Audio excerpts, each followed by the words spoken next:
علی علی حق ہے علی حق ہے علی حق ہے علی علی جدھر حق ہے ادھر مولا جدھر حق ہے ادھر مولا جدھر مولا ادھر حق ہے علی۔ آج جنہوں نے آپ کو کافر کہا مشرک کہا لوگ کس کے پیچھے لگے؟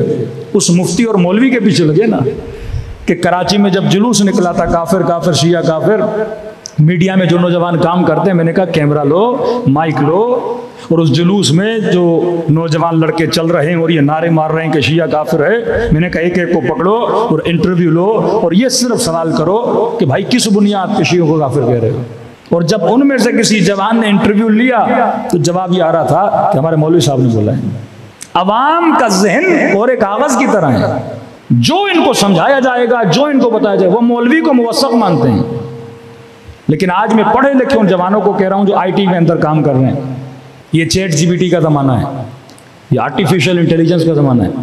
آپ سب کے موبائلوں میں واٹس ایپ ہے، اس کے اوپر بھی آپشن آ چکا ہے چیٹ جی پی ٹی والا، صرف آپ لکھو ہو از حسین وہ سارا بتائے گا، آپ لکھو جناب فاطمہ کون تھی وہ سارا بتائے گا، آپ لکھو واقعہ کربلا کب رونما ہوا وہ سارا بتائے گا۔ پہلے ہم مذہان کہتے تھے آیت اللہ گوگل، ابھی یہ تو مجتہد کی ڈگری ہو گئی ان کے پاس کہ آپ یہاں سوال کیا اور ودن سیکنڈز آپ کو جواب آئے گا، وہ سوچے گا بھی نہیں جواب، یہ سلونی پوچھو اور آپ نے یہاں سوال کیا وہ ٹھک جواب دے گا۔ لیکن سوال یہ ہے کہ اس سلونی کے پیچھے کون ہے؟ امیر المومنین جب کہتے تھے سلونی تو پیچھے علم خدا تھا، یہ آرٹیفیشل انٹیلیجنس سے جب کہتی ہے سلونی مجھ سے پوچھو اور جب آپ سوال کرتے ہو وہ فر سے آپ کو جواب دیتا ہے، اس کے پیچھے کون ہے؟ اس کے پیچھے وہ انفارمیشن ہے جو آپ نے اپلوڈ کی ہوئی ہے، وہ ڈیٹا ہے جو آپ نے اپلوڈ کیا ہوا ہے۔ مجھے کسی مومن نے بتایا کہ مخصوصاً وہابی طبقے تحریف کر کے تاریخ کو اپڈیٹ کر رہے ہیں۔ مثلا جنگ جمل میں کیا ہوا تھا، ایک مسلمہ تاریخ ہے، یعنی اس تاریخ کو رد و بدل کر کے کیا کر رہے ہیں؟ اپلوڈ کر رہے ہیں۔ اب چیٹ جی پی ٹی سے جب آپ سوال کرتے ہو وہ انٹرنیٹ پہ موجود ڈیٹا سے کلیکشن کر کے آپ کو کیا دیتی ہے؟ آنسر دیتی ہے۔ اب اگر دشمن علی نے سب سے زیادہ ڈیٹا اپلوڈ کر دیا تو جواب کون سا والا آئے گا؟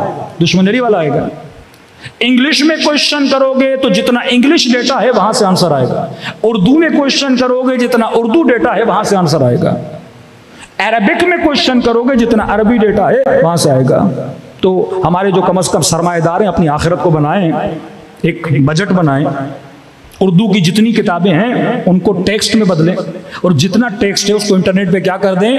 اپلوڈ کر دیں، کہ اگر کوئی پاکستانی اردو میں کوشچن کرے گا، کوئی بچہ مسلمان کا بچہ، کہ مجھے حقیقت کربلا بتاؤ، یزید کے جرائم بتاؤ، کمالات امام حسین بتاؤ، چوتھے امام کے بارے میں زین العابدین کا نام مجلس سے سنا، وہ لکھے گا کہ کون ہے امام زین العابدین، تو کم از کم وہ ڈیٹا ہم نے ڈالا ہو تاکہ وہ ڈیٹا اس کو ڈاؤن لوڈ ہو اور اس کو آنسر آئے۔ جو فارسی کے متون ہیں وہ تو ایرانی کر رہے ہیں، لیکن اردو میں ہم نے کام کرنا ہے، انگلش میں آپ نے کام کرنا ہے کہ آہستہ آہستہ اردو بھی معاشرے سے ختم ہوتی جا رہی ہے، اب نسل انگلش میں لکھیں گی، تو اس وقت لائبریریوں کا کوئی فائدہ نہیں۔ ان لائبریریوں کو آپ اپلوڈ کر دیں، ان کتابوں کو آپ اپلوڈ کر دیں۔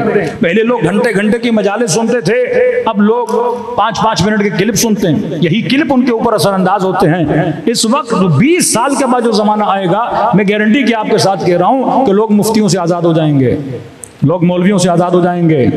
یہ آج آپ دیکھ رہے ہیں کوئی مرزا نکل رہا ہے، کوئی ہمدرد نکل رہا ہے، کوئی کتنے مفتی نکل رہے ہیں جو بغاوت کر رہے ہیں، کیونکہ انہوں نے جا کے کتابیں پڑھی ہیں، ان کی عوام نے کتابیں نہیں پڑھی۔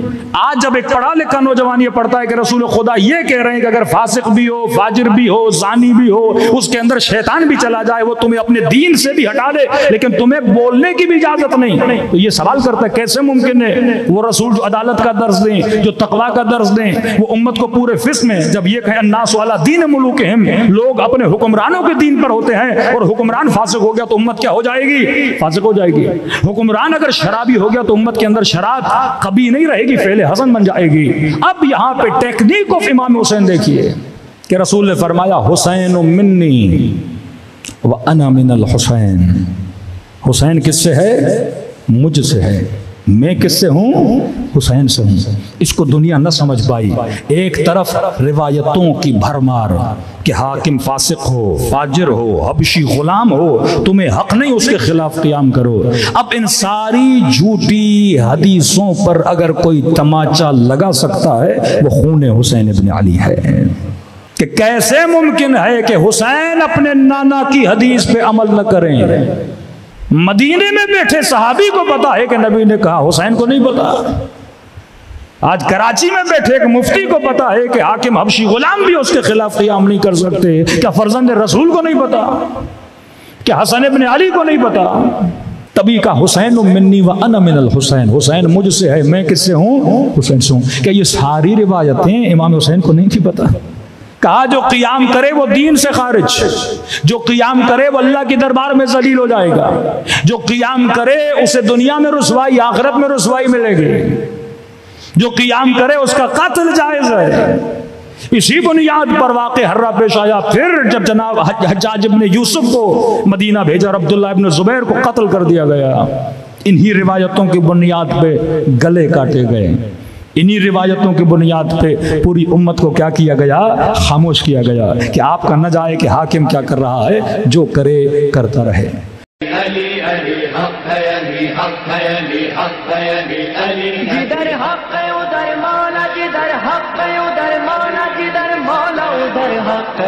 علی علی حق ہے، علی حق ہے، علی حق ہے، علی علی جدھر حق ہے ادھر مولا۔